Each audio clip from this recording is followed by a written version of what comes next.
খোরাসান এলাকার নাম আপনারা অনেকে শুনেছেন, যে খোরাসান এলাকা থেকে বড় বড় মজবুত আল্লাহর ওলিরা বের হয়েছে। ওই খোরাসানের একজন আল্লাহর বান্দা যার নাম হলো হযরতে আবু আব্দুল্লাহ খোরাসানি রহমতুল্লাহ আলাই। আবু আব্দুল্লাহ খোরাসানি রহমতুল্লাহ আলাই বলে, আমি আমার জন্মের পরে কোনোদিন আমি আমার মাকে দেখি নাই, আমি আমার জন্মের পরে কোনোদিন আমি আমার আব্বাজানকে দেখি নাই। হযরতে আবু আব্দুল্লাহ খোরাসানি রহমতুল্লাহ আলাই বলেন, আমি যখন আমার মা বাপকে দেখি নাই, আমাকে খোরাসানের একজন বড় আলেম হযরতে আব্দুল্লাহ জাজুনি ওনার দরবারে নিয়ে আমাকে লালন পালন করেছে। উনি যেমন আলেম, আমি আবু আব্দুল্লাহ খোরাসানি তিনি আলেম বানাইছে। কিন্তু আলেম বানানোর পরে, আলেম হওয়ার পরে কাজ শেষ না। আলেম হওয়ার পরে মানুষের ভিতরে শুধু কোরআন সুন্নাহর জ্ঞান থাকে, কিন্তু আলেম হওয়ার পর কোনো মানুষ যদি তরিকত গ্রহণ না করে, ওই মানুষটা পরিপূর্ণ হয় না। তখন আমাকে হযরতে আবু আব্দুল্লাহ জাজুনি, আমি আব্দুল্লাহকে ওনার দরবারে রাইখা উনি আমাকে তরিকত শিক্ষা দিতে লাগলেন। যেহেতু আপনারা তরিকতপন্থী মানুষ, এলাকাতে ওলামায়ে কেরাম এবং পীর মাশায়েখের দরবার আছে, আপনারা বুঝবেন। উনি বলেন, আমাকে আমার হুজুর কেবলা তরিকতের একটা তালিম শিক্ষা দিয়েছেন, যে শিক্ষাটার নাম হলো ফানা ফিল্লাহ এবং বাকা বিল্লাহ। জোরে জোরে বলবেন না সুবহানাল্লাহ।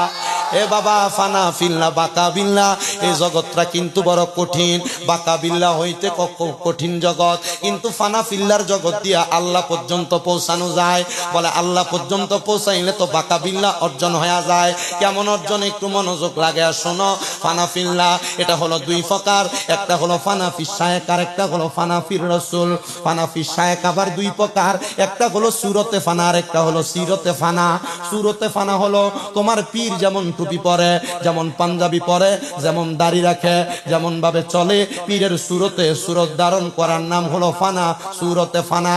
সিরতে ফানা হলো তোমার পীর 5 ওয়াক্ত নামাজ পড়ে, তার পাশাপাশি ফজরের আগে তাহাজ্জুদ পড়ে, ফজরের পরে তোর দুহার নামাজ পড়ে, মাগরিবের পরে আওয়াবিন পড়ে। তোমার পীর বেশি নফল নামাজ পড়ে, নফল রোজা রাখে। পীর যেমন আমল করে, মুরিদ তেমন আমল করে। এটাকে বলে সিরতে ফানা। সুরত আর সিরতে ফানা হলে এটাকে বলে ফানাফি শায়েক। ফানাফি শায়েক যারা অর্জন করে, তারা ফানাফির রাসূল হতে পারে। শায়েকের সুরাতে তারা যখন মুরাকাবা করে, তখন তারা তাদের চোখ দিয়া রাসূল পর্যন্ত মুরাকাবার মাধ্যমে দেখতে পারে।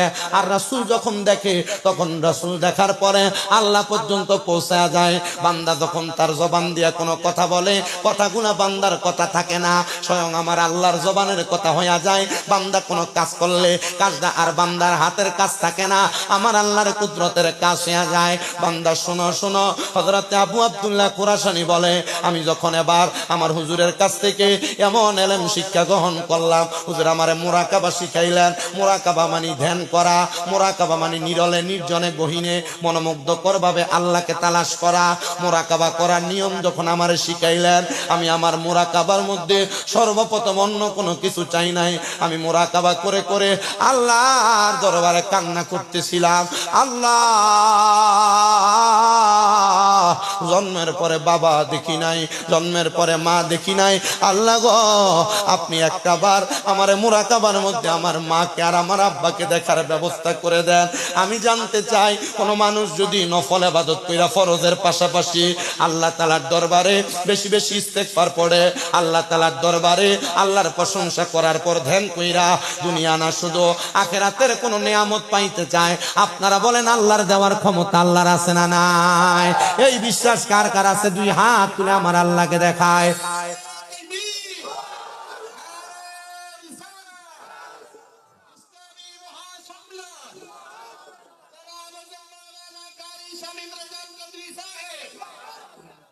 নবী কয়, মা বাবা মারা যাওয়ার পরে 1 নাম্বার দায়িত্ব আসসালাতু আলাইহিমা, মরার পরে দোয়া, জানাজার পরে দোয়া, জানাজার আগে দোয়া, কাফন পরায়া দোয়া, দাফন কইরা দোয়া, দাফনের পর 7 দিনের দিন দোয়া, 40 দিনের দিন দোয়া, 9 দিনের দিন দোয়া, 15 দিনের দিন দোয়া, 1 বছর পরে দোয়া, প্রত্যেক দিন দোয়া। দোয়া করবেন তো দোয়া করবেন, কারণ আদ-দোয়া ও মুখুল ইবাদাত। দোয়া হলো ইবাদতের মূল এবং মগজ।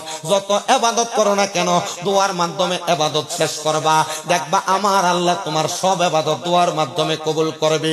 জানাজার নামাজ পড়ার পরে কেউ যদি বলে দোয়া করা যাবে না, লাশের খাটটারে খাম গামছা দিয়া দুরা বলবেন আমার মা বাপের জন্য আমি দোয়া করব, তোমার কি? তবে মারামারি আর ফিডাফিডি দ্বন্দ্ব করেন না। আপনি আপনার মার জন্য বাবার জন্য দোয়া করেন। কেউ যদি বলে না জায়েজ, তার সঙ্গে তর্কে জড়াইয়েন না। আপনি আপনার মা বাবার জন্য দোয়া করবেন কিনা এটা আপনার দায়িত্ব। কারণ মা বাপ বড় কষ্ট করে জন্ম দিছে, বড় কষ্ট করে লালন পালন করছে, বড় কষ্ট কইরা আমাদেরকে দুনিয়ার জমিনে চালাইছে, বড় কষ্ট করে মানুষ করছে। কিন্তু ওই মা বাপ মারা যাওয়ার পরে টাকা পয়সা ধন সম্পদ কোনো কিছুই তো চায় না। আমার কাছে দোয়া করা ছাড়া কি আছে? এজন্য এক নাম্বার দায়িত্ব, মা বাবা মারা যাওয়ার পর দোয়া করবা। দুই নাম্বার ওয়াল ইস্তিগফারু লাহুমা, আম্মা আব্বার জন্য ক্ষমা প্রার্থনা করবা। আল্লাহ আমার মারে মাফ করে দাও, বাবারে মাফ করে দাও। রব্বিরহামহুমা কামা রব্বায়ানি সগীরা ওয়া কুর রব্বিরহামহুমা কামা রব্বায়ানি সগীরা। কোন সন্তানের মা বাবা মারা যাওয়ার পরে ওই সন্তান যদি রব্বিরহামহুমা কামা রব্বায়ানি সগীরা বলে দোয়া করে, ওই সন্তান চোখের মনি কোঠার মধ্যে একটা মাছির মাথা পরিমাণ পানি যদি ছেড়ে দেয়, ওই পানি মাটিতে পড়ার আগে আমার আল্লাহ তার মা বাবার জীবনের গুনাহ মাফ করে দেয়।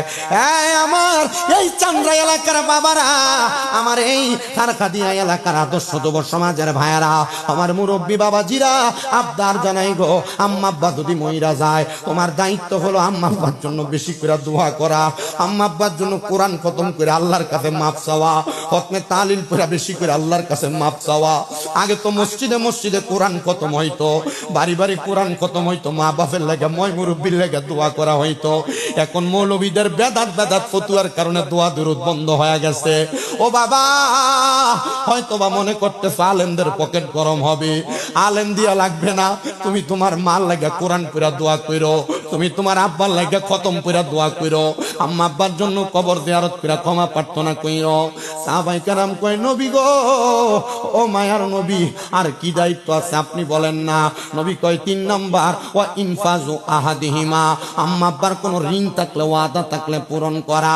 ও মায়ার নবী গো, দয়ার নবী গো, তাহলে এটা দিয়ে আপনি কি বুঝাইলেন? এটা দিয়া বুঝাইছে মা বাপ দুনিয়াতে যদি বাবা ব্যবসায়ী হয়, মা যদি কারোর কাছ থেকে কোনো ঋণ নিয়ে থাকে, আমরা সমাজে এমন অনেক অবস্থা দেখা যায়, বাপের লাশ মাটি দিতে দেয় না, জমি ভাগাভাগি করার আগে বাপের লাশে বয়া রাইখা ইপসই লয় দলিলের ভিতরে। এমন অবস্থা আপনারা অনেকে হয়তো দেখছেন। মুসলমান রে, জমি ভাগাভাগি কইরা নেওয়ার আগে আব্বার কোনো ঋণ আছে কিনা খবর নাও, আব্বার কোনো দেনা পাওনা আছে কিনা খবর নাও। আমাকে আমার এক ভাই কুমিল্লা শহরে তেলিকুনাতে একটা ওষুধ দোকান, ওয়াহাব ড্রাগ হাউস, আমার আফজল ভাই, ওনার বড় ভাই আমারে কয়, হুজুর জানেন আমাদের দোকানে এমন অনেক কাস্টমার আছে, বাবা অসুস্থ ছিল, ওষুধ নিয়ে গেছে, কিন্তু বাবা ইন্তেকাল করেছে, বাবার ঋণগুলা পরিশোধ করে নাই। আমি জানি না এই মানুষগুলা যারা আব্বা আম্মার নামে এমন ঋণ কইরা কইরা আব্বা আম্মারে কবরের আযাবের শিকার কেন তারা করতেছে। আল্লাহর দোহাই কইরা কই, আল্লাহর দোহাই কইরা কই, বাপ্পার কোন ঋণ আছে কিনা এগুলা পরিশোধ করো, আব্বা আম্মার ঋণগুলা পরিশোধ কইরা তারপর তুমি তোমার বাপমার জায়গা ভাগাভাগি করো। এই সন্তান রে, এই সন্তান, আম্মা আব্বা শুধু ওয়াদা করছিল মক্কা মদিনা যা হজ করবে, করতে পারে নাই। আম্মা আব্বার জমিটা ভাগাভাগি করার আগে কমপক্ষে আম্মা আব্বার পক্ষ থেকে কাউরে দিয়ে একটা নফল উমরা হজ করায় দিও, দেখবা আমার আল্লাহ তাআলা তোমার মা বাপকে মাফ করে দিবে। এই সন্তানের দল, আম্মা আব্বার জায়গা জমিটা ঠিকভাবে বুঝাইয়া দিও। তোমার মা বাপ যে মরে গেছে, আম্মা আব্বার হকটা কেমনে পালন করবা, ওয়াদা কেমনে পূরণ করবা। মা বাবার ওয়াদা হইল মা বাবার যত সম্পদ থাকবে এই সম্পদগুলা ব্যবহার করবে ভাই বোন সবাই মিলা। অনেক সন্তান আছে মা বাপ মারা যাওয়ার পর বোনদের সম্পদরা বুঝাইয়া দেয় না, ছোট ভাইয়ের সম্পদরা বুঝাইয়া দেয় না। এগুলা কইরো না, কইরো না, তোমার মা বাবা কবরের আযাবের শিকার হইয়া যাবে। কেন? তোমার অপকর্মের কারণে মা বাপ দুজকের আগুনে জ্বলবে। সাহাবায়ে কেরাম কয়, নবী গো, আর কি দায়িত্ব আপনার কাছে জানতে চায়? আমার নবী কয়, 4 নাম্বার ওয়াসিলাতির রাহমিল্লাতি লা তুসালু ইল্লা বিহিমা। নবী আমার জানায় দেয় 4 নাম্বার দায়িত্ব হলো আম্মা আব্বার আত্মীয়দের সাথে সম্পর্ক বজায় রাখা। বাপ মারা গেছে, মা মারা গেছে, বাবার আত্মীয় স্বজন যারা, চাচা জেরিদের সাথে, চাচা খালা চাচা ফুফুদের সাথে আত্মীয় রাখা। মা মারা গেছে, মামার বাড়ির আত্মীয়র সাথে সম্পর্ক রাখা। এটা যদি করতে পারো, আম্মা আব্বা কবরে বড় শান্তিতে থাকবে, বড় আরামে থাকবে, আল্লাহর দরবার থেকে পুরস্কার পাবে। আর 5 নাম্বার হলো ইকরামুস সাদিকিহিমা, আম্মা আব্বার বয়সী মুরব্বীদেরকে সম্মান করবা, তাজিম করবা, ইজ্জত করবা। দেখবা আমার আল্লাহ তাআলা তাআলা তোমাদের মা বাপরে মাফ করে দিবে। আর আমাদের সমাজ এমন পাছা হয়ে গেছে, বাবার বয়সী মুরব্বীর সামনে দাঁড়ায় থাকে, সিগারেট টান দিয়া ধোঁয়াটা বেটার মুখের মধ্যে মারে। এমন অনেক যুব সমাজ। ভাইজান, নিজের জীবনকে নষ্ট করার দরকার নাই। এটা করে আপনি আপনার বিবেক নষ্ট করতেছেন, নিজেকে বেয়াদব প্রমাণ করছেন। আর আপনার আম্মা আব্বা যদি কবরে থাকে তাদেরকে আযাবের শিকার করছেন। আমি আপনাদের কাছে যেই কথা বলতেছিলাম, কোনদিন মা বাবার বয়সী মুরব্বীদের সাথে আমাদের যেন কোনো বেয়াদবি না হয়ে যায় মনের অজান্তে। যেন মা বাবার বয়সী মুরব্বীরা কোনো আদেশ করলে আমরা তাদের আদেশটা মানি, যদি না মানতে পারি চুপ করে তাদের আদেশটা শুনে চলে আসি। প্রিয় মুসলমান ইমানদার, যদি তুমি এটা করতে পারো তাহলে তোমার মা বাবা কবরে ভালো থাকবে। তাহলে তুমি তোমার মা বাবার উপর যে দায়িত্বগুলো পালন করবা, অপকর্ম ত্যাগ করবা, কারণ তোমার অপকর্ম তোমার মা বাপরে জাহান্নামের দিকে নিয়ে যাবে। তো আমি আপনাদের কাছে হযরত আবু আব্দুল্লাহ খুরাসানী রাহমাতুল্লাহ আলাইহি জীবনী বলতেছিলাম। ওনার মা বাবা ওনার স্বপ্ন বলেছেন, আব্বা জান, আমরা মা বাপ তো কবরে কঠিন আযাবের শিকার হইতেছি। আবু আব্দুল্লাহ খুরাসানী ডাক দিয়া কয়, মা গো, ও আব্বা জান, আমি সন্তান আলেম হয়েছি, কিন্তু আপনার আলেমের মা হইয়া কবরে জ্বলতেছেন, এটা আমার ভালো লাগতেছে না। কোন জায়গায় এমন বাজে কর্ম হয় আপনি একবার বলেন না, আমি জায়গাটা দেখে আসি, ওই জায়গায় যায়া আপনাদের জন্য আমি দোয়া করে আসি আর ভাটিখানাটা বন্ধ করে দেয়। মা বাবা দুইজন স্বপ্নে মুরাকাবার মধ্যে ইঙ্গিত করেছেন এইদিকে অথবা এইদিকে ভাবে ইঙ্গিত করেছেন। ইঙ্গিত করার পরে হযরত আবু আব্দুল্লাহ খুরাসানী বলে, আমি খুঁজতে খুঁজতে অনেক জায়গায় দেখলাম, দেখতে দেখতে আমি যায়া দেখলাম আমার মা যে জায়গার কথা বললেন, ওই জায়গায় ভাঙ্গা একটা কুঠির, ভাঙ্গা একটা ঘরের মধ্যে দুইজন মানুষ বৈশা বৈশা নেশা পান করতেছি। আমি আবু আব্দুল্লাহ তাদেরকে যে একটা হাদিস শরীফ শোনাইলাম। আচ্ছা বলেন, ভূতের মুখে যদি রাম রাম হয়, এক কথায় বদ মানুষের কাছে যদি বারবার কোরআন হাদিসের কথা বলে, এরা তো কোরআন হাদিস মানে না। ডাইরেক্ট দেখবেন এদেরকে আপনি নসিহত করতে গেলে এরা কইব, জানিয়া জ্ঞান দিতে আসে, বলে না? যারা বদ মানুষ, খারাপ মানুষ, এরা যদি কেউ বুঝাইতে যায়, আর কি আপনি দুই দিনের মৌলবী মানুষ, কিটা বুঝাইতেছেন আপনি, এমন বলে না উনি? হযরত আবু আব্দুল্লাহ ডাক দিয়ে বলেন, এই দুইজন নেশাখোর ব্যক্তি, তোমরা যে জায়গায় বসে নেশা করো, তোমরা কি জানো নেশা করা কত বড় পাপ? বলে কত বড় পাপ? বলে নেশা করা না, শুধু তিনটা কাজ বড় পাপের কাজ, যে তিনজন ব্যক্তিকে আমার আল্লাহ কোনোদিন পছন্দ করে না। তারা জিজ্ঞাসা করে কোন তিনটা কাজ? বলে এক নাম্বার, কোন জিনাখোর যখন জিনা করে তখন ওই জিনাখোরের ঈমান থাকে না, এটা আল্লাহর বড় পছন্দের কাজ। দুই নাম্বার, কোন মানুষ যখন চুরি করে, চুরি করার সময় চোরের ঈমান থাকে না, এই চুরি করাটা আল্লাহর অপছন্দনীয় কাজ। তিন নাম্বার, কোন নেশাখোর যখন নেশা করে তার ঈমান থাকে না। এলাকায় মদখোর আসেনি, ইয়াবাখোর আসেনি, সেন্সিডিখোর আসেনি, ডাক্তার দোকান থেকে ঘুমের ওষুধ কিনা ফ্যানটা খোরবার নাম দিছে ট্যাবলেট করে, এমন আসেনি। নেশাখোর যারা, এদের কানে আমার এই বাণীটা যদি পৌঁছাই তো হেদায়াত। বাবা খেয়ালা কেন মুরব্বী বাবা খেয়ালা আছে না? এমন বহু পরিবার নষ্ট হয়ে গেছে নেশার কারণে। বহু নেশাখোর নেশা করে আইসা ভাই বফিটা দেয়, বহু নেশাখোর নেশা করে আইসা মা বাবার সাথে অসৎ আচরণ করে। আল্লাহ ভালো জানে এদের বিচার যে কত কঠিন আর মারাত্মক। যারা নেশা করেন, একটাবার নিজেকে আপনি পুঁজি করেন, নিজেকে আপনি একটু বইরা নেন যে নেশা করার কারণে আপনি কঠিন শাস্তির শিকার হবেন। সিগারেট পান করে, সিগারেট খায় না, এটারে উনি নেশা মনে করে না। নেশা মনে না করলে এটা আপনার বিষয়। কিন্তু নবীজির আরেকটা হাদিসে মুবারাকা, যদি তোমরা দুনিয়াতে জাহান্নামী দেখতে চাও, এদের দিকে তাকাও যাদের মুখে আগুন। আমি পুরা হিসাব মিলিয়ে দেখলাম আগুনটায় সিগারেট করে। নেশাখোর যখন নেশা করে তখন তার ঈমান, নেশাখোর যখন নেশা করে তখন তার ঈমান, যখন চুরি করে তখন তার ঈমান, জিনাখোর যখন জিনা করে তখন তার ঈমান। যতক্ষণ পর্যন্ত কালেমা পড়ে ঈমান না আনে ততক্ষণ পর্যন্ত তার ঈমান ফিরে আসে আল্লাহর কাছে। এটা সত্যই তো অপছন্দের কাজ। হযরত আবু আব্দুল্লাহ খুরাসানী বলে, তোমরা কি নেশা ছাড়বা না?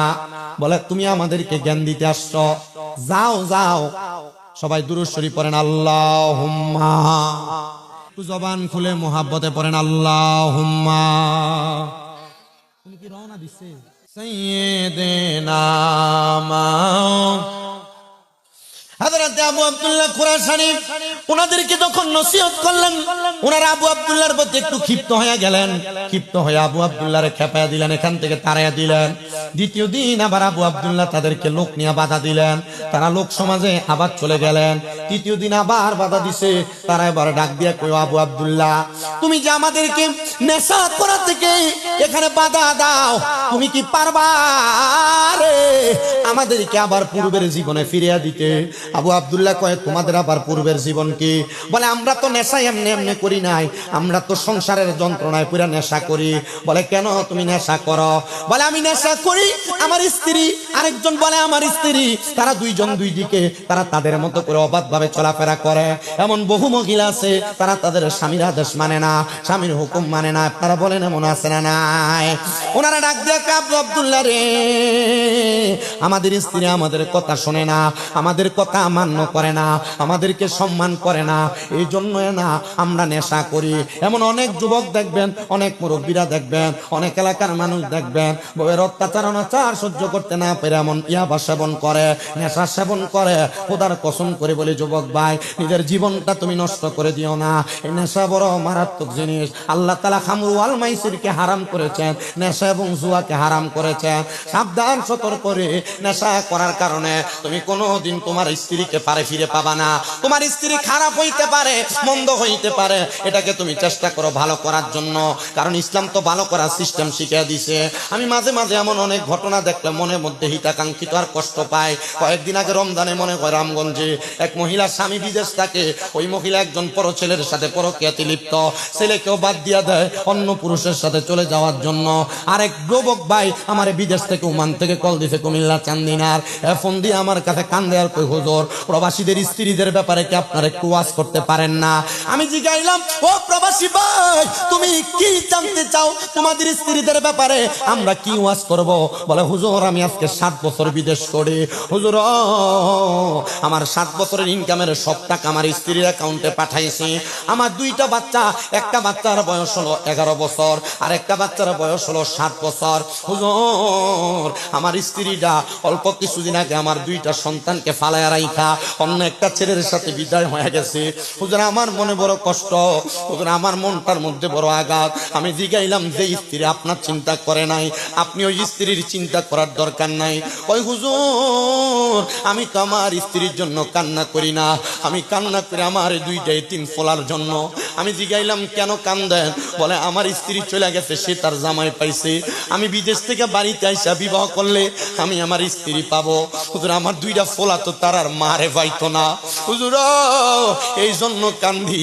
আপনি একটু দোয়া করেন, আল্লাহ যেন আমার হেদায়, আমার সান্ত্বনা, আল্লাহ যেন আমার নিয়ামত বরকত দান করে, ধৈর্য ধারণ করার তৌফিক দান করে।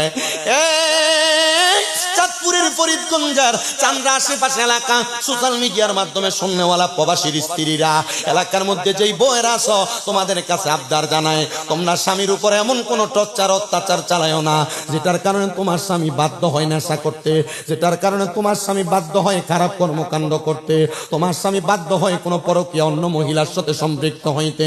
তোমরা তোমাদের স্বামীর প্রতি একটু নজর রাখো। আর অনেক মহিলাদেরও আবদার, ওদের আমরা তো ভালো স্বামীর সঙ্গে সুন্দর ব্যবহার করি, আমাদের স্বামী না আমাদের সাথে বদ ব্যবহার করে, খারাপ ব্যবহার করে, কইরো না। তোমার স্ত্রী তোমার কাছে আল্লাহর দেওয়া মেহমান, এদের সঙ্গে সুন্দর ব্যবহার করবা, ভালো আচরণ করবা, এদের মা বাবার নাম তুলে গালি দিবা না। তোমরা ভালো ব্যবহার করতে পারলে আল্লাহ নিয়ামত দান করবে। হ্যাঁ প্রিয় মুসলমানেরা, স্ত্রীদের মা বাবার নাম তুলে গালি দিও না। নবী আমার জানায়া দে, আমি মহিলাদের বাবা, যদি তুমি গালি দাও গালি যা নবীজির উপরে পড়বে। প্রিয় মুসলমান, প্রিয় ইমানদার, প্রিয় আল্লাহর বান্দারা, আর একটু মনোযোগ লাগে আমার বয়ানটা শ্রবণ করেন। এবার ওই 2জন কয়, হুজুর আপনি কি পারবেন আমাদের স্ত্রীদের সাথে আমাদের সুন্দর জীবন ফিরিয়ে দিতে? বলে, তোমাদের স্ত্রী কোথায়? তারা কয়, হুজুর নেশাগ্রস্ত হইয়া আমরা আমাদের স্ত্রীদেরকে হত্যা করেছি। বলে, হত্যা করলে তো তোমাদের শাস্তি দিবে আল্লাহ, আমি তো তোমাদেরকে ভালো করতে পারবো না, তবে তোমরা আল্লাহর কাছে ক্ষমা প্রার্থনা করো, আল্লাহ মাফ না করলে তোমাদেরকে কেউ মাফ করবে না। আপনারা বলেন, মাফ করার মালিক একজন, তিনি কে?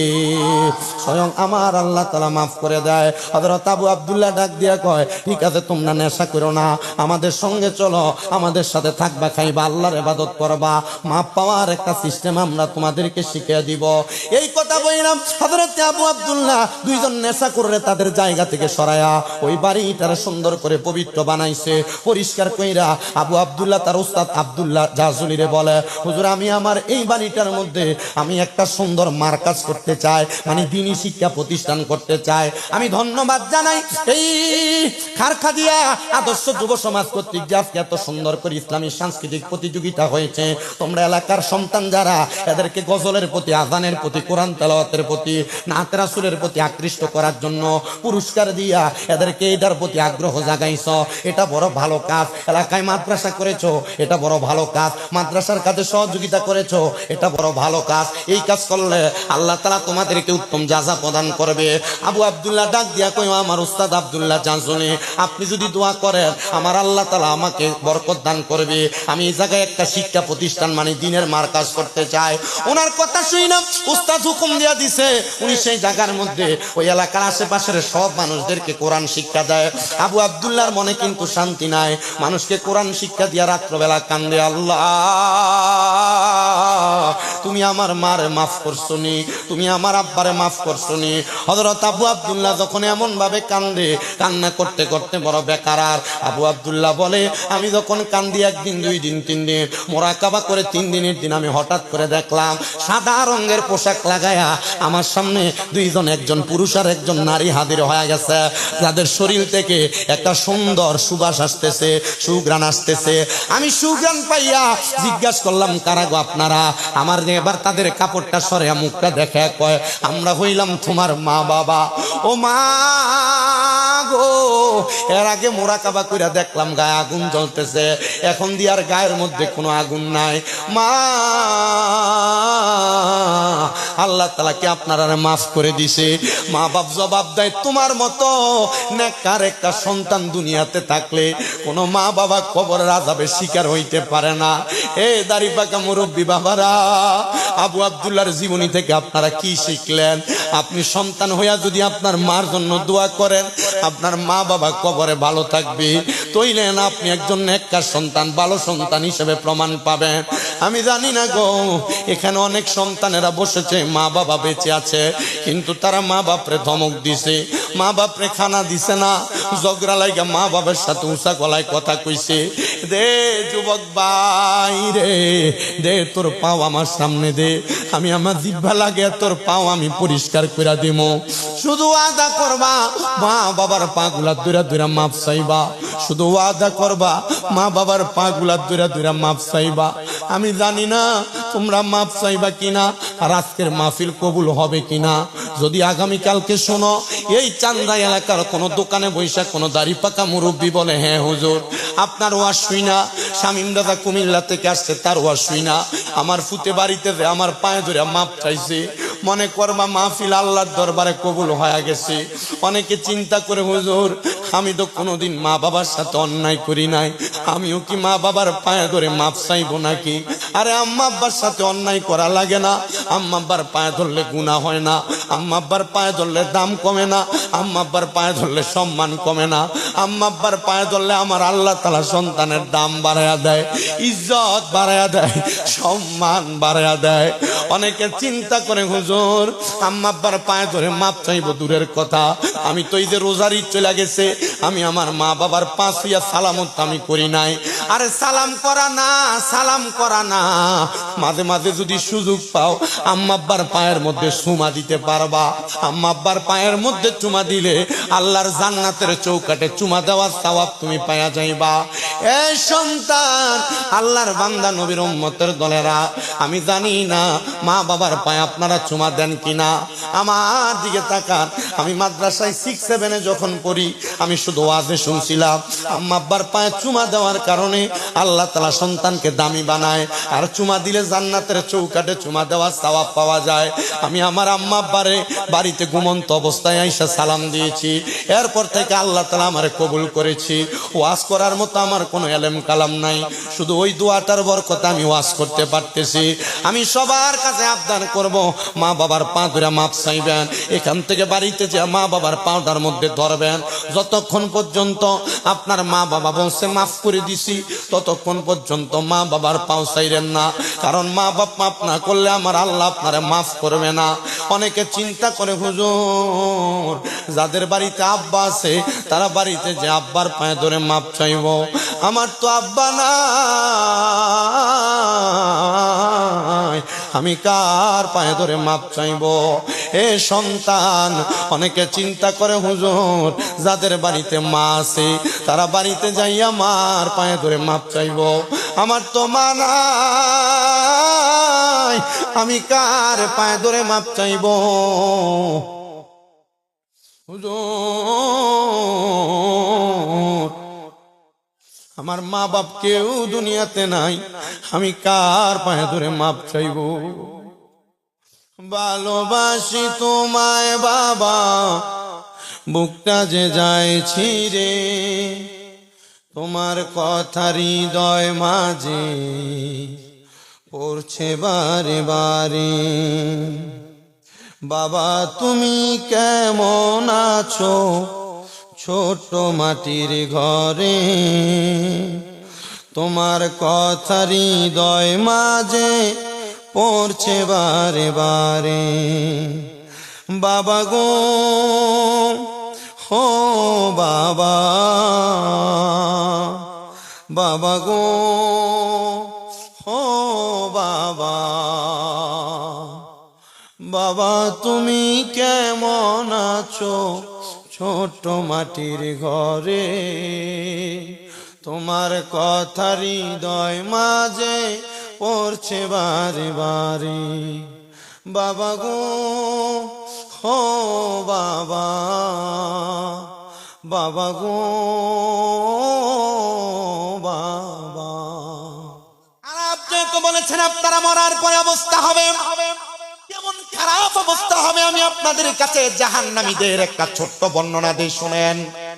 আল্লাহর নবী রাহমাতুল লিল আলামিন, নবী রাহমাতুল লিল আলামিন নবী আমার জানিয়ে দেয় উম্মতের দলেরা জাহান্নামী যারা হবে ওই জাহান্নামীদেরকে আল্লাহ তাআলা কমপক্ষে সর্বনিম্ন 3000 বছর জাহান্নামের আগুনে জ্বালাইবেন। 3000 বছর, মনে রাখবেন, একদিন দুই দিন না, 3000 বছর জাহান্নামের আগুনে জ্বালানো হবে। দুনিয়ার আগুনের মধ্যে আপনি আমি একটা আঙ্গুল যদি মাত্র একটা সেকেন্ডের জন্য রাখি, আমাদের আঙ্গুল পুরো একবারে কালো হয়ে যায়, একবারে পুরো ছাই হয়ে যাওয়ার মতো অবস্থা। আর জাহান্নামের আগুনের মধ্যে যদি কমপক্ষে 3000 বছর রাখো, অবস্থা কেমন হবে? জাহান্নাম আর আখিরাতের 3000 বছর দুনিয়ার 3000 বছরের মতো না। দুনিয়ার লম্বা সময়ের চাইতে আখিরাত জাহান্নামের এই লম্বা সময়টা বড় কঠিন সময়। হে প্রিয় মুসলমানেরা, 3000 বছর জাহান্নামের আগুনের মধ্যে যে আপনারে আমারে জ্বালানো হবে, এমনি এমনি জ্বালানো হবে না। জাহান্নামের আগুনের রংটারে আমার আল্লাহ তাআলা সর্বপ্রথম লাল ধবধবে দুনিয়ার আগুনের মতো বানায়া দিবে। ওই লাল রঙের আগুনের মধ্যে আপনার আমার শরীরটা জ্বলতে থাকবে, চামড়াগুলা গলে গলে পড়তে থাকবে। শুধু এইটা না মুসলমান, আমাদের দেহটা যখন জ্বলে যাবে আল্লাহ তাআলার ফেরেশতারা তাকায়া দেখবে আমার আল্লাহ তাআলা ফায়াকুন বইলা আবার বান্দার দেহটার অবকাঠামো তৈরি করে ফেলেছে। যখন অবকাঠামো তৈরি করেছে আবার বান্দার দেহের মধ্যে আগুন লেগে গেছে। আল্লাহ, এমন কঠিন যন্ত্রণা একবার দেওয়ার পর বান্দাকে শাস্তি থেকে তো মওকুফ করা যেত। বলে না না না, বান্দা বারবার গুনাহ করেছে, বারবার বান্দা নামাজ ছেড়েছে, বারবার বান্দা হারাম খেয়েছে, এই জন্য বান্দাকে বারবার গুনার দিকে বান্দাকে আগুনে জ্বালানো হয়। 1000 বছর লাল রঙের আগুনের মধ্যে জ্বালায়া জাহান্নামের আগুনের রংটা এবার সাদা ধোঁয়া যুক্ত বানাইবো। ওই আগুনের মধ্যে আপনারে আমারে আরো 1000 বছর জ্বালাইবো। মুসলমান, এবার আরো 1000 বছর জ্বালায়া ওই বান্দার জাহান্নামের আগুনটারে আরো 1000 বছর কালো ধোঁয়া যুক্ত বানাইবো। কালো ধোঁয়া যুক্ত আগুনের মধ্যে আমাদেরকে জ্বালাইয়া এবার আমাদেরকে 3000 বছর যখন জ্বালাইবো, নবী আমার যখন এই কথা বলতেছেন, নবীজির অসংখ্য সাহাবায়ে কেরামরা কান্না করে দিছে। নবীজির অসংখ্য সাহাবায়ে কেরাম কান্না করতে করতে বেহুশ হয়ে গেছে। ডাক দিয়া বলে, নবী, এমন কঠিন আযাব আপনার উম্মত সহ্য করতে পারবে না। নবী, আমার আল্লাহ কি এই 3000 বছর জাহান্নামের আগুনে জ্বালায়া একটা বান্দাকে পরিত্রাণ প্রদান করবে না? একটা বান্দাকে মাফ করবে না? একটা বান্দাকে দুনিয়া আখিরাতের শান্তি প্রদান করবে না? নবী আমার কান্দে রে, কান্দে আর ডাক দিয়া কয়, দুনিয়ার মানুষ, হ্যাঁ তাদেরকে পরিত্রাণ দেওয়া হবে, 3000 বছর যখন তাদেরকে জ্বালানো হবে, তাদেরকে তাকাসুর নামক একটা জায়গার মধ্যে দাঁড় করায়া দিবে। দাঁড় করায়া বান্দাকে বলবে, ও বান্দা কি বলবা বলো, তোমার এখন বলার সুযোগ আসছে। 3000 বছর বান্দা জাহান্নামের আগুনে জ্বলার পর যদি সুযোগ দেয়, আপনি মনে করতেছেন, আমি মনে করতেছি বান্দা বলবে আমারে মাফ করে দাও, আমারে ক্ষমা করে দাও। এই এলাকায় কোনো চোর যদি চুরি করে ধরা খায়, মানুষ 2-3 মিনিট মারার পরতে যদি বলে মাফ করে দাও, আপনারা মাফ করে দেন। কিন্তু বাবারে, বান্দাটারে যখন এমন ভাবে আঘাত করা হবে, জাহান্নামে শাস্তি দেওয়া হবে রে, ওই শাস্তিটা দেওয়ার পরে বান্দা তাকাসুর নামক জায়গায় দাঁড়াইয়া আল্লাহর কাছে ক্ষমা প্রার্থনা করবে না। হুজুর ক্ষমা প্রার্থনা করবে না তো কি করবে একবার জানতে চাই। বান্দা তার জবান দ্বারা মোহে পানি, মোহে পানি, মোহে পানি বলে 3 বার শব্দ ব্যবহার করবে। পানি দাও, পানি দাও, পানি দাও। হাহাকার হয়ে যাবে, কেউ তার একটা ফোঁটা পানি দিবে না। সাহাবায়ে কেরাম কান্দে আর ডাক দিয়া বলে, নবী তখন কি ওই বান্দাটারে কোনো পানি দেওয়া হবে না? নবী আমারও কান্না করে দিছে, হ্যাঁ তাদেরকে পানি দেওয়া হবে। নবীজি কেমন পানি? বলে দুনিয়ার কোনো সাধারণ পানি দেওয়া হবে না, এদেরকে যেই পানি দেওয়া হবে ওই পানিটা হলো অন্যান্য জাহান্নামীরা জাহান্নামে আগুনে জ্বলার কারণে এদের যেই রক্ত এবং পুষগুলা বায়া বায়া নিচে পড়ছে, এই রক্ত পুষগুলা নিচে পড়ার পরে এই রক্ত পুষগুলা একসাথে হয়েছে। তিরমিজির হাদিস বলে এই রক্ত পুষগুলাকে বলা হয় তিনাতুল খাবাল। ওই তিনাতুল খাবাল গুলা লোহার একটা গরম পাত্রে আগুনের মধ্যে গরম কইরা কয়লা যেমন লাল টকবগে হয়ে যায়, ওই টকবগে লোহার গরম পাত্রের মধ্যে করে বান্দাটারে তখন দেওয়া হবে, নেও বান্দা তখন তুমি পানি পান করো। হুজুর তখন কি বান্দা পানি পান করবে? হ্যাঁ, বান্দা পিপাসার্ত হয়ে যাবে। তখন ওই রক্ত পুষগুলা বান্দা তিনাতুল খাবাল গুলা বান্দা তার জিহ্বায় ঢেলে দিবে। বান্দার জিহ্বাটা গলে যাবে, বান্দার গলা জ্বলে যাবে, বান্দার পেটের নাড়ি বুড়ি গুলা গলে যাবে, পায়খানার রাস্তা দিয়া বান্দার পচা নাড়ি বুড়ি গুলা থর থর করে বের হবে। চান্দ্রা এলাকার মানুষ, খারকা দিয়া আদর্শ যুব সমাজের ভাইয়েরা, জাহান্নামকে যদি ভয় করো, এখন থেকে গুনার কর্মকাণ্ড ত্যাগ করো। মুসলমান, জাহান্নামকে যদি ভয় করো, এখন থেকে হারাম খাওয়া বন্ধ করো, সুদের টাকা ঘুষের টাকা খাওয়া বন্ধ করো, মানুষের উপর জুলুম অত্যাচার করা বন্ধ করো। এই এলাকার সুদখোর যারা আছে, আমি জানি বাংলাদেশে এমন কোন এলাকা খুঁজে পাওয়া যাবে না যে এলাকার মধ্যে একটা সুদখোর খুঁজে পাওয়া যাবে না। সুদের টাকা খায় তো খায়, 1 লাখ টাকায় বছরে 30,000 টাকা করে করে খায়। আপনারা বলেন এমন সুদখোর সমাজের মধ্যে আছে না নাই? মুসলমান শুধু এমন সুদখোর না, সুদের টাকা খাইতে খাইতে দামি বিল্ডিং বানাইছে, দামি ঘর বানাইছে, মানুষের উপর অত্যাচার অনাচার বাড়াইয়া দিছে, সুদের টাকা দিয়া পেট বড় বানাইছে। আল্লাহর নবী বলেন, আমি নবী মেরাজে যাওয়ার পরে আমি 3 প্রকার মানুষ দেখেছি। এর মধ্যে 1 প্রকার মানুষ হলো কালবুয়ুতিন, যাদের পেটটা ঘরের মতো দেখা যায়। নবী গো তারা কারা? বলে টাকা দিয়া টাকা বাড়াইছে যারা, মানে সুদের টাকা খাইছে যারা, তাদের পেটটা একবারে ঘরের মতো দেখা যায়। শুধু ঘরের মতো না, আমি তাকায় দেখলাম তাদের পেটের মধ্যে হলুদ রঙের 2 সিংওয়ালা সাপ তাদের কলিজার মধ্যে ধ্বংসন করতেছে। সুদ যারা খাও, হারাম টাকা যারা খাও, সাবধান সতর্ক হয়ে যাও। কবরে যাওয়ার পর তোমার সুদের টাকা কোনো কাজে লাগবে না, ঘুষের টাকা কোনো কাজে লাগবে না, জুলুম অত্যাচারের টাকা কোনো কাজে লাগবে না। আবার বর্তমানে পুরুষ মানুষ তো সুদ খায় খায়, পাশাপাশি বাড়ি বাড়ি আমাদের মা বোন চাচি জেঠিরাও সুদে টাকা লাগায়। যদি টাকা চাইতে যায়, আমার তো টাকা নাই, আমার বোনে দিছে টাকাগুলা মানুষের কাছে দিয়া, যদি লাভের টাকা পায় সে টাকা পয়সা দিয়া চলে।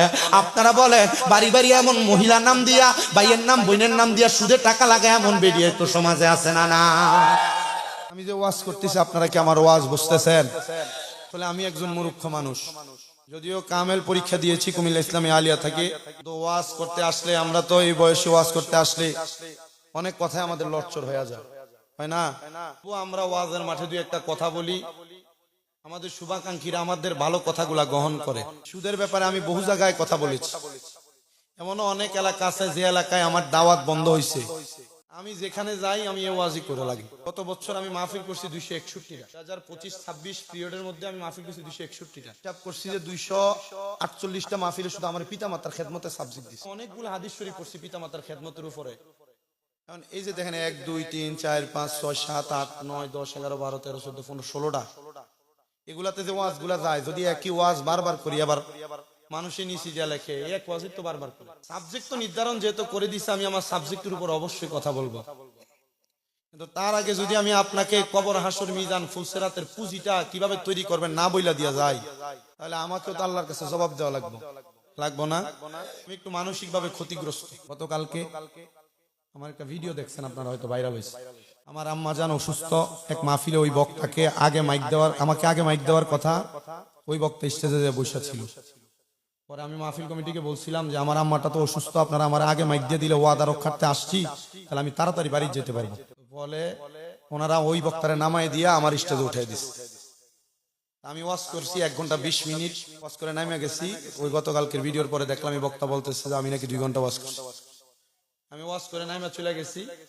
এরপরে বক্তা আমাকে নিয়ে অনেক মন্তব্য করছে যে কি আমার মার অসুস্থ ফালাই আমি মাহফিল আইলাম কিরে আমি মানুষের ওয়াদা দিছি ওয়াদা রক্ষা করতাম না মা অসুস্থ আমি আমার খেদমতের লোক দিয়েই আইছি এখনো অসুস্থ বাড়িতে পরে মন্তব্য করার পর গতকালকের মাহফিল আমি ওনার জিগাইলাম যে আপনারে আমি 24টা কল দিছি 7 নম্বর কল আমার রিসিভ কইরা আমি যখন জিজ্ঞাসা করছি আমার কইতাছে আচ্ছা রাহয়ন আমি ব্যস্ত এরপরে আমি মোট টানা 24টা কল দিছি বক্তারে দেওয়ার পর বক্তা আমার কল ধরে নাই পরে আমি গতকালকের মাহফিলের পায়ে কইছি আপনি তো অনেক ফিকাব আপনি আমার কলটা ধরেন নাই এক কইতেছে মাহফিল করে আসি উজাগরি করি আমি কল ধরমু কেমনে তো যখন কল দিছি তখন তো ধরছেন কাইটা দিছেন আমার পরে আমি বললাম যে আপনি যে আমার ব্যাপারে আমার আম্মার অসুস্থতা নিয়ে মিথ্যাচার করলেন এটাকে আপনি ঠিক করলেন তখন হে আমার কইতেছে যান তারপরে আমি কইলাম যে সূরা ফাতিহাটাও তো ঠিকমতো পড়তে পারেন না কিন্তু সমালোচনা ভালোই করেন এটা বলার পর আমার গালে একটা থাপ্পড় লাগাইছে আপনার কাছে কি মনে হয় এই থাপ্পড়টা খেয়ে আমার দাম কমে গেছে এলাকার মাহফিল কমিটি এলাকার মানুষ যারা প্যান্ডেলে ছিল এর স্টেজে জুতা মারছে এরা নামাইয়া নিয়ে এমন ভাবে ফিরাইছে আর মাথার টুপি পর্যন্ত খুলে লেছে আমি নিজে মাইকে বলছি যে আপনারা শান্ত হন এ যা করছে এর কর্ম করছে আপনারা উগ্র হয়েন না পরে আমি মিলাদ ক্যাম্প করে মুনাজাত দিয়ে মাহফিল থেকে আসছি হাদিয়াও দিছে পরে এই বক্তারে বাইর করার জন্য মনে এলাকার চেয়ারম্যানে ওই শায়েস্তাগঞ্জ থানা পুলিশ পাঠাইছিল আমি আগে আমার মতো আসছি সুন্দর মতো এলাকার যুব সমাজ বলছে হুজুর যদি আমাদেরকে মুরব্বীরা বাধা না দিত এরা আমরা সেফডি করে নিতাম আমি চাই নাই যে কোনো দ্বন্দ্ব হোক আমি চাই নাই যে কোনো উগ্রবাদিতা হোক আমি শুধু এতটুকু বলছি যে আপনি যখন আমার মাকে নিয়ে কথা বলবেন তখন আমি আপনাকে ভালো কথা বলতে পারবো না আমি ডাইরেক্ট বুঝি সমাজে বহু সমালোচনা বহু কাজ হবে আমি যে আমার অসুস্থ আম্মাটার জন্য কি কাজ করছি আমার এই ছোট ভাই এটা আমার তারই জিগাইয়েন অথবা আপনারা সবাইরে দাওয়াত দিয়ে গেলাম আমার বাড়িতে যাইয়েন পিএলআইডি অপারেশন হয়েছে তো হাঁটতে চলতে পারছে না আমি আমার এই হাতগুলা দিয়া বললে গুনাহ হবে না আমার শরম দাম কমবে না আমি বক্তাই হইছে আমি আলেম দিয়া না আমার মা বাপের দোয়া দিয়ে আমি আমার এই হাতগুলা দিয়ে আমার মার প্রস্রাব পায়খানাটি সাফ করা লাগছে আমার গুণ হইব তবুও যাক যত কিছু হয়েছে এখনো তো খেদমত চলে আমি এই জন্য মানসিক ভাবে ক্ষতিগ্রস্ত তো আমাকে আহলে সুন্নাত ওয়াল জামাতের অনেক বড় বড় ওলামায়ে কেরামরা কল দিছে বলছে যে বাবারে তুমি যে আমরা তো এটা চিন্তা করছি তুমি রাগটা কন্ট্রোল করে যে ব্যাটার উল্টে একটা দিছো না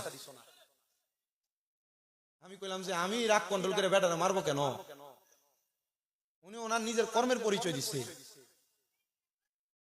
আর উনি যদি সূরা ফাতিহাটা ক্লিয়ার করে পড়তে পারে দেখি ইন্টারনেটে আইসা একবার সূরা ফাতিহাটা ক্লিয়ার করে পড়ে দিতে পারে কাদা চুরাচুরি হবে বিদায় আমি এটা নিয়ে বাজে কোনো মন্তব্য করার চেষ্টা করি না সুন্নি যত মানুষ সোশ্যাল মিডিয়া এগুলা দেখেছেন আপনারা এগুলা দেখে শুধু নিজেদের জায়গায় স্থির থাকেন স্থির থেকে এতটুকু মাইনা নেন যে উনি মুরব্বী হিসাবে আমার একটা শাসন করছে আর আমি ফুট হিসাবে এটা থাপ্পড় গালে নিয়ে নিছি কথা ঠিক আছে না যদি উনি আমার আম্মাকে নিয়ে সমালোচনা করছে সমালোচনা করার পরও উনি আমাকে উত্তর দিছে তোর মা কুমিল্লা আমি কি তোরে মারে দেখতে গেছি সমালোচনা তো ঠিকই করে ফেলছে তখন আমি রাগান্বিত হয়ে বলছি যে সূরা ফাতিহা ঠিক মতো পড়তে পারেন না তো আপনি সমালোচনা করেন কেন আল্লাহর দরবারের ফয়সালা আল্লাহ কিভাবে কি রাখছেন আমি আপনাদের সবার কাছে বলবো আপনারা আমরা যারা তরুণ বয়সে ওয়াজ করি এই যে বললাম 261টা মাহফিল করছি 261টা মাহফিলে যদি 1.5 ঘন্টা করে ওয়াজ করি আপনি এই 1.5 ঘন্টার 261 দিয়া গুণ দেন ধরেন 261 ঘন্টা 261 ঘন্টা কথা বলার পরে কি আমার 10টা ভুল বক্তব্য আসতে পারে না ভুল বক্তব্য আসার পর আমি যদি ভুলের উপর অটল থাকি তখন না দেখা যায় আমার জীবনে আমি যে ওয়াজ করি 10 বছর 17 সাল থেকে চলতেছে আমার ৩-৪ বার অনেক কথা আমার মুখ দিয়ে আসছে, যে কথার কারণে আমি সমালোচিত হয়েছি।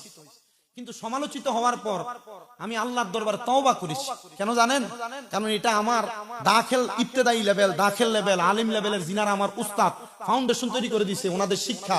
আব্বারে, কোন অন্যায় করার পর কেউ যদি ছোট হয়, খাটো হয়, মাপ চায়, তার দম কমে না। যেখানে বান্দা হাজার গুনাহ করার পরে আল্লাহর কাছে ক্ষমা চাইলে আল্লাহ মাফ করে দেয়, তো তুমি তো ওয়াজে ভুল করো, তোমার ক্ষমা তো আল্লাহই করবে। আমি তখন এটা মাইনা নেই। এজন্য আমি আপনাদের সবার কাছে এতটুকু আবদার রাখি, আপনারা আমাদের জন্য দোয়া করবেন। কোন ভণ্ড, কোন মূর্খ, কোন বাতিল, এক কথায় যারা সমাজে বিভ্রান্ত তৈরি করে এদের কথায়। আর এই যে সোশ্যাল মিডিয়াটা, এটা খুব খারাপ জিনিস। এটারে খারাফিয়তের মধ্যে পইরা আমরা যেন আমাদের বিবেকটাকে এই সোশ্যাল মিডিয়াতে বিলীন যেন না করে দিই। আল্লাহ সে তৌফিক আমাদেরকে দান করে। আমি অনেককে দেখেছি ওই বক্তার ব্যাপারে অনেক মন্তব্য করেছেন। আমি সবাইকে বলবো যে কারোর ব্যাপারে কোনো মন্তব্য করার দরকার নাই। কেউ যদি আমাকে গালিও দেয়, আমি এটার প্রতিবাদমূলক ভাবে কথা বলবো, আমি কাউকে মারবো না। কিন্তু কারোর ব্যাপারে আমরা মন্তব্য, বাজে কথা, কাউকে আমরা আঘাত করব, এতটুকু আমরা ঠিক রাখি। আল্লাহ কবুল করেন। আর জোরে পড়ে না আমিন। আমি কোন কথাই ছিলাম? আরাম যারা খায়, সুদ যারা খায়, ঘুষ যারা খায়, পরের হক মাইরা মাইরা যারা খায়, এ মানুষগুলা কবরে শান্তিতে থাকে না। এর ভিতরে এক প্রকারের সুদখোর হলো এলাকার অনেক মা বোনেরা। আপনাদের এলাকা আছে কিনা এটা আপনারা জানেন, তবে আমি অনেক এলাকার খবর পাইছি যে মহিলারাও সুদে টাকা লাগা আছে না। আরেক প্রকারের সুদখোর আছে রে বাবা, যে সুদ সে এলাকার মানুষের কাছে লাগায় না।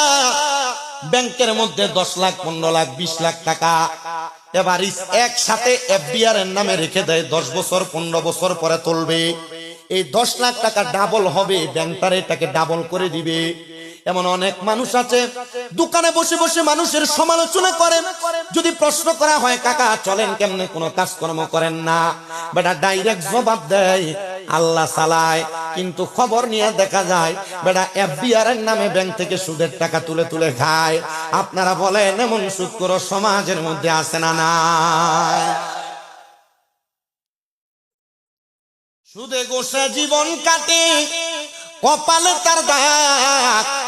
মক্কাতে যায় হজ করিতে, উনি নামের আগে লাগায় হাজি সাহেব।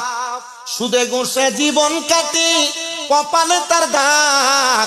মক্কাতে যায় হজ করিতে, নামের আগে লাগায় হাজি সাহেব। ওরে চা দোকানে বৈশা হাজি, টেলিভিশন চাই, হিন্দি গানের তালে তালে পা দুটি লড়ায়। এত দুঃখ রাখবো কোথায়, রাখার জায়গা নাই। এত দুঃখ রাখবো কোথায়, রাখার জায়গা নাই। আমাদেরই কপালেতে শান্তি বুঝি নাই। আপনারা বলেন এমন সুদখোর গুলারে বহু এলাকার মধ্যে মসজিদের সভাপতিও বানায় কি বানায় না? এমন সুদখোর ঘুষখোর গুলারে বহু এলাকার মসজিদের সেক্রেটারি বানায় কি বানায় না? এমন সুদখোর ঘুষখোর গুলা সমাজের মধ্যে উগ্রবাদিতা ছড়ায় কি ছড়ায় না? প্রিয় মুসলমানেরা, এমন হারাম কারা থেকে আপনারা দূরে থাকবেন। 2 নাম্বার, পরের হক খাওয়া। মা বাবা মারা যাওয়ার পরে ভাই বোনের সম্পত্তি দখল করা থেকে দূরে থাকবেন। মানুষের জমি দখল করা, টাকা পয়সা মেরে খাওয়া, এমন নেফাকি থেকে আপনারা দূরে থাকবেন। আরেকটা কথা বলে দিয়ে যাই মুসলমান, এমন নেফাকি থেকে দূরে থাকার পর যদি আপনি কবরে যান, আপনাকে কিন্তু কঠিন যন্ত্রণা পাওয়া লাগবে না। আল্লাহর হাবিব মুহাম্মদুর রাসূলুল্লাহ সাল্লাল্লাহু আলাইহি ওয়াসাল্লাম, মদিনা রাহমাতুল লিল আলামিন নবী আমার জানা উম্মত, দুনিয়ার জমিনের মধ্যে এমন খারাপ বাজে কর্ম করার কারণে তো বান্দা জাহান্নামে পড়ে যায়। কিন্তু তোমরা কি জানো সুখবর তো তাদের জন্য। আল্লাহ তারা কারা তাদের পরিচয়টা জানিয়ে দেন না। আল্লাহ বলেন লা ইয়াস্তাওয়ি আসহাবুন নারি ওয়া আসহাবুল জান্নাহ, আসহাবুল জান্নাতি হুমুল ফাইজুন। ফাইজুন। যারা জাহান্নামী আর যারা জান্নাতি তারা একরকম না। আল্লাহ গো আপনার কাছে জানতে চাই তাহলে একরকম না তো তারা কি? আল্লাহর হাবিব মুহাম্মদুর রাসূলুল্লাহ সাল্লাল্লাহু আলাইহি ওয়াসাল্লাম আল্লাহ তাআলার কোরআনুল কারীম থেকে বলেন আসহাবুল জান্নাতি হুমুল ফাইজুন। যারা জান্নাতি তারা হলো সফল কাম। এবার আপনারা বলেন ও আমার চান্দা এলাকার বাবারা, ও আমার খারখাদিয়া আশেপাশে এলাকার বাবাজিরা বন্ধুরা, যদি জান্নাতি আর জাহান্নামী একরকম না হয়, জান্নাতীরা সফল কাম হয়, নাতি হতে চাই কি চাই না? কারা কারা হতে চাই দুই হাত তুলে আমার আল্লাহকে দেখায়। আল্লাহ তাআলা কবুল করেন, জোরে বলেন আমিন।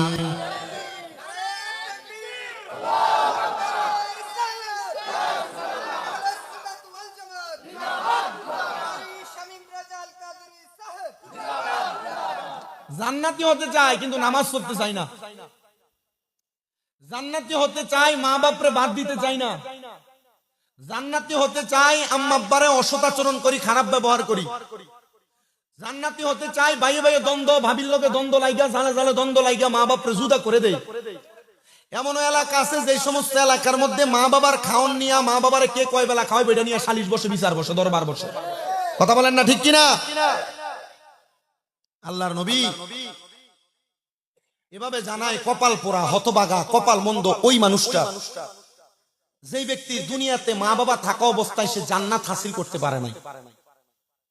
তাদেরকে মন্দ কপালওয়ালা বলছে, বদ নসিবওয়ালা বলছে, হতবাগা বলছে।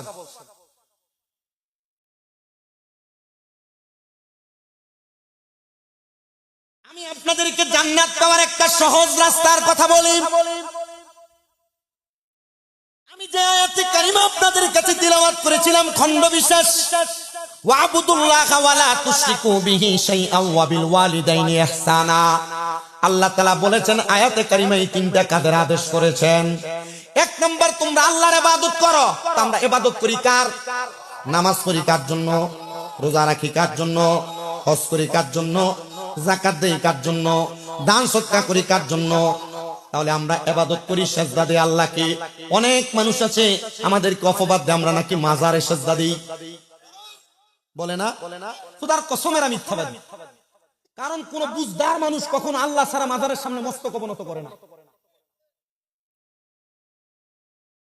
আমাদেরকে মিথ্যা অপবাদ দেয়, আমরা মাজারের কাছে মস্তক অবনত করি, মাজারের কাছে চাই। খোদার কসম, যারা মাজার পূজারী বলে অপবাদ দেয় ওনারা একবার চিন্তা করে না যে যারা জানে, যারা বুঝে, এরা কখনো মাজারে সেজদা করে না। কারণ আহলে সুন্নাত ওয়াল জামাতের আকীদাই মাজারকে সেজদা করা যাবে না। সেজদা পাওয়ার মালিক একজন, তিনি কে? আমি বলবো ভাই, আমি আপনাকে বলবো না যে আপনি মিথ্যাবাদী, আমি বলবো আপনি একটু যাচাই করেন। যারা মাজারে সেজদা করে এরা কখনো সুন্নি হতে পারে না। আমরা জিয়ারত করি, না আমরা কি করি? জিয়ারত করি। আল্লাহর হাবিব তো বলেছেন নাহাইতুকুম আন জিয়ারাতিল কুবুরি, তোমরা কবর জিয়ারত কইরো না। কিন্তু নবীজি যখন দেখলেন মানুষ কবরের কথা ভুলে যাচ্ছে, তখন নবীজি বলছে ফাজুরুহা, তোমরা জিয়ারত করো। আমরা কবর জিয়ারত, মাজার জিয়ারত করি এই কারণে যে আমাদের মরণের কথা স্মরণ হবে। আমরা মাজার জিয়ারত করি এই কারণে, কারণ মাজারে যে আল্লাহর ওলি শুয়ে আছেন, আমরা ওনার জিয়ারত করে করে স্মরণ করি আল্লাহ তোমার এই বান্দা কতই না তোমার পছন্দের ছিল, এই জন্য ওনার মাজার হইছে। আমরা ইবাদত করি আল্লাহর, আল্লাহ ছাড়া কারণ ইবাদত করি না, আল্লাহ ছাড়া অন্য কারণ ইবাদত করা শিরক। আল্লাহ আয়াতের মধ্যে আবারো বলেছেন ওয়ালা তুশরিকু বিহি শাইয়া, তোমরা কোনো কিছুর মধ্যে আল্লাহর সঙ্গে শিরিক করো না। তো আমরা শিরিক করি না কারণ আমরা ইবাদত করি আল্লাহর, চাই আল্লাহর কাছে, খাই আল্লাহর দেওয়া, সব আল্লাহর, এজন্য আমরা শিরিকও করি না। আল্লাহ তাআলা এবার বলেন আল্লাহ তাআলা এরপরে বলেন ওয়ালা তুশরিকু বিহি শাইআ ওয়াবিল ওয়ালিদাইনি ইহসানা। আল্লাহ তাআলা এরপরে বলেন তোমরা তোমাদের মা বাবার প্রতি ইহসান করো। মা বাবার প্রতি ইহসান বলতে আপনি কি বুঝেন? মা বাবার প্রতি দয়া বলতে আপনি কি বুঝেন? মা বাবার প্রতি আপনি দয়া বলতে কি বুঝেন? মা বাবার প্রতি ইহসান বলতে আল্লাহর নবীর হাদিসে মুবারাকা 5টা হাদিসকে পড়ে আমি মা বাবার প্রতি ইহসান বলতে এক নাম্বার বুঝেছি, মা বাপ জীবিত থাকা অবস্থায় সন্তান মা বাবার প্রতি সদ্য ব্যবহার করা, সুন্দর ব্যবহার করা, ভালো আচরণ করা, এটা হলো মা বাবার প্রতি ইহসান করা। 2 নাম্বার, মা বাবার প্রতি ইহসান করা মানে যখন মা বাবা প্রাপ্তবয়স্ক হয়ে যায়, মা বাবার উপযুক্ত খেদমতের মাধ্যমে মা বাবার কষ্টকে লাঘব করে দেওয়ার নাম হলো মা বাবার প্রতি ইহসান করা। মা বাবার খাদ্যের যোগান দেওয়া, এটা হলো মা বাবার প্রতি ইহসান করা। মা বাবা অসুস্থ হলে তাদের চিকিৎসার ব্যবস্থা করা, এটা হলো মা বাবার প্রতি ইহসান করা। মা বাবার প্রতি সব সময় ভালো নজর রাখা, এটা হলো মা বাবার প্রতি ইহসান করা। মুসলমান ইমানদার, বর্তমান সমাজে যে অবস্থা দেখা যায়, মা বাপরে খানা দিতে চায় না, বাদ দিতে চায় না। 2-3 ভাই হলে জুদা করে দেয়, সকালে এক ঘরে, দুপুরে এক ঘরে, রাত্রে এক ঘরে খাবার খায়। এমন তো কখনোই হওয়ার কথা না। যদিও সামাজিকতা রক্ষা করতে যে এমন অবস্থা হয়, সন্তান সবার কাছে করজোরে আবদার করব, মনে রাখবা মা বাপরে খাওয়াইলে, মা বাপরে পড়াইলে কখনো সন্তানের সম্পদ কমে না। সম্পদে বরকত, সম্পদের তারাক্কি দেয় একমাত্র আমার আল্লাহ তাআলা। আর মা বাবাকে তুমি খাওয়ানো লাগবে না। আল্লাহর হাবিব মুহাম্মদুর রাসূলুল্লাহ সাল্লাল্লাহু আলাইহি ওয়াসাল্লাম নবী আমার জানায়া দেয়, উম্মত, আম্মা আব্বার সন্তান যা ইনকাম করবে, মা বাপ জীবিত থাকা অবস্থায় সন্তানের সব সম্পদের মালিকানা মা বাবার কাছে। মা বাবা চাইলে সন্তানের অনুমতি ছাড়া সন্তানের সব সম্পদ ব্যবহার করতে পারবে। আর বর্তমান সমাজ এমন পচা, এমন নিকৃষ্ট, সন্তানের কাছ থেকে বাবা 100 টাকা চায়া চায়া নেওয়া লাগে, 10 টাকা পান খাওয়ার জন্য চায়া চায়া নেওয়া লাগে। আমার চান্দাই এলাকার বাবারা, খারখাদিয়ার মানুষ, না না না, এমন সম্পদের মালিক হইও না যে সম্পদ তোমার মা বাপরে খানা দেওয়া থেকে তোমার বিরত রাখে। আরে তুমি তখন সম্পদওয়ালা যখন তুমি তোমার মা বাবা 10টা টাকা চাওয়ার পর বলতে পারবা অমুক জায়গায় আছে, যা দরকার সব নিয়ে যান। আরে এ সন্তান, দেখবা আমার আল্লাহ তাআলা মা বাবার পেছনে সম্পদ ব্যয় করার কারণে তোমার সম্পদে অধিক পরিমাণ তারাক্কি দিবে। তারাক্কি, আমার দিকে তাকায়ও, আমার আল্লাহ তাআলা কম তারাক্কি দেয় নাই। যে বলছিলাম 1 বছরের কাছাকাছি সময় আম্মু সুস্থ, 9 লাখ টাকার উপরে আম্মার পেছনে খরচ। কিন্তু আল্লাহর কি রহমত, এই 9 মাস, 10 মাস, 11 মাস, 1 বছরের মধ্যে আল্লাহ তাআলা আমার ইনকামে এর চাইতে ডাবলের বেশি বরকত দান করেছে। অন্য কোনো কারণে না, একমাত্র আমি আমার আম্মা জানের কদমে ছোট হওয়ার কারণে। ও সন্তানের দল, প্রথম 2 মাস 11 দিন আমি আমার নিজের বিছানার মধ্যে আমি পিঠ লাগাই নাই। আমার মা খাটে ঘুমাইছে, পাশে টাইলসের মধ্যে আমি নিজে বিছান করে শুয়েছিলাম। মা যতক্ষণ ঘুমায় নাই ততক্ষণ পর্যন্ত আমি চোখ লাগাই নাই। তুমি সন্তান মা বাবার কয়বার খবর নিয়েছ? আবদার জানাই, আম্মা আব্বার প্রতি ইহসান করবা, আম্মা আব্বার প্রতি দরদ দেখাইবা। শুনেন, আম্মা আব্বার প্রতি দরদ দেখাইলে আল্লাহ তাআলা একটা সন্তানকে কেমন নিয়ামত প্রদান করে। খুরাসান এলাকার নাম আপনারা অনেকে শুনেছেন, যে খুরাসান এলাকা থেকে বড় বড় মজবুত আল্লাহর ওলিরা বের হয়েছে। ওই খুরাসানের একজন আল্লাহর বান্দা, যার নাম হলো হযরতে আবু আব্দুল্লাহ খুরাসানি রহমতুল্লাহ আলাইহি। আবু আব্দুল্লাহ খুরাসানি রহমতুল্লাহ আলাইহি বলে, আমি আমার জন্মের পরে কোনোদিন আমি আমার মাকে দেখি নাই, আমি আমার জন্মের পরে কোনোদিন আমি আমার আব্বা জানকে দেখি নাই। হযরতে আবু আব্দুল্লাহ খুরাসানি রহমতুল্লাহ আলাইহি বলেন, আমি যখন আমার মা বাপকে দেখি নাই, আমাকে খুরাসানের একজন বড় আলেম হযরতে আব্দুল্লাহ জাজুনি ওনার দরবারে নিয়ে আমাকে লালন পালন করেছে। উনি যেমন আলেম, আমি আবু আব্দুল্লাহ খুরাসানিও তিনি আলেম বানাইছে। কিন্তু আলেম বানানোর পরে, আলেম হওয়ার পরে কাজ শেষ না। আলেম হওয়ার পরে মানুষের ভিতরে শুধু কোরআন সুন্নাহর জ্ঞান থাকে, কিন্তু আলেম হওয়ার পর কোন মানুষ যদি তরিকত গ্রহণ না করে, ওই মানুষটা পরিপূর্ণ হয় না। তখন আমাকে হযরতে আবু আব্দুল্লাহ জাজুনি, আমি আব্দুল্লাহকে ওনার দরবারে রাইখা উনি আমাকে তরিকত শিক্ষা দিতে লাগলেন।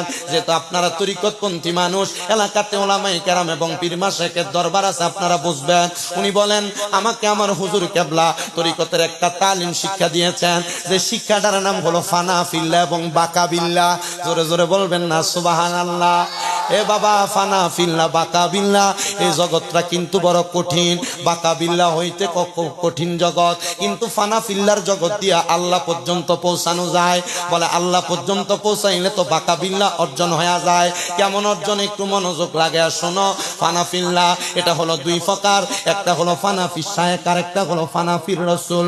ফানাফি শায়েক আবার 2 প্রকার, একটা হলো সুরতে ফানা আর একটা হলো সিরতে ফানা। সুরতে ফানা হলো তোমার পীর যেমন টুপি পরে, যেমন পাঞ্জাবি পরে, যেমন দাড়ি রাখে, যেমন ভাবে চলে, পীরের সুরতে সুরত ধারণ করার নাম হলো ফানা। সুরতে ফানা, সিরতে ফানা হলো তোমার পীর 5 ওয়াক্ত নামাজ পড়ে, তার পাশাপাশি ফজরের আগে তাহাজ্জুদ পড়ে, ফজরের পরে তোর দুহার নামাজ পড়ে, মাগরিবের পরে আওয়াবিন পড়ে, তোমার পীর বেশি নফল নামাজ পড়ে, নফল রোজা রাখে। পীর যেমন আমল করে মুরিদ তেমন আমল করে, এটাকে বলে সিরতে ফানা। সুরত আর সিরতে ফানা বলে এটাকে বলে ফানাফি শায়েক। ফানাফি শায়েক যারা অর্জন করে তারা ফানাফির রাসূল হতে পারে।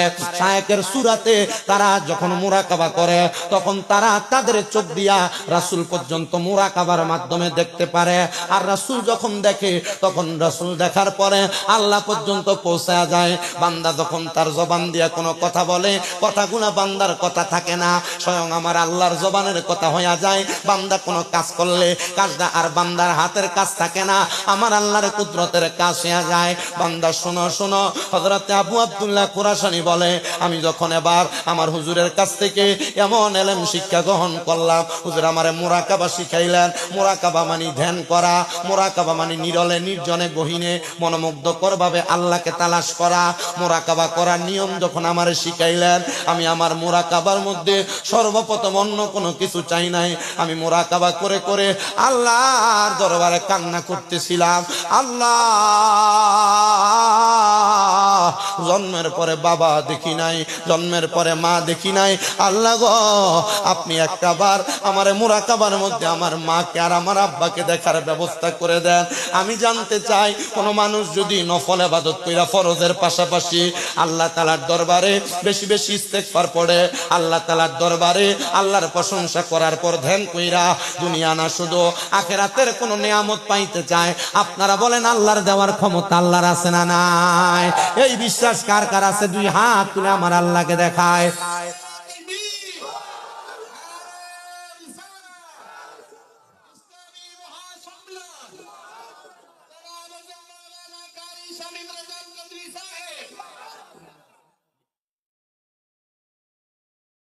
প্রিয় মুসলমানেরা, তাহলে আমি আপনাদেরকে যে কথাটা বলতেছিলাম, আল্লাহ চাইলে মুরাকাবার মাধ্যমে বান্দা কিছু চাইলে বান্দারে দিতে।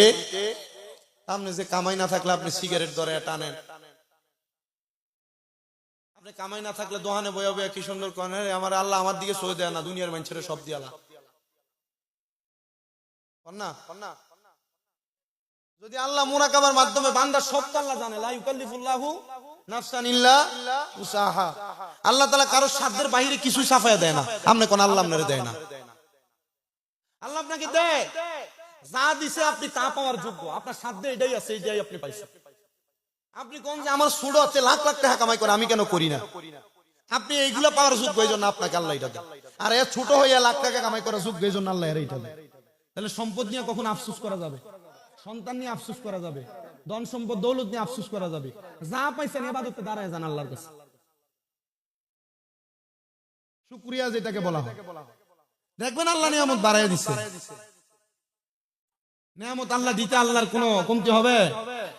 নিয়ামতের যত শুকরিয়া নিয়ামত তত দিতে।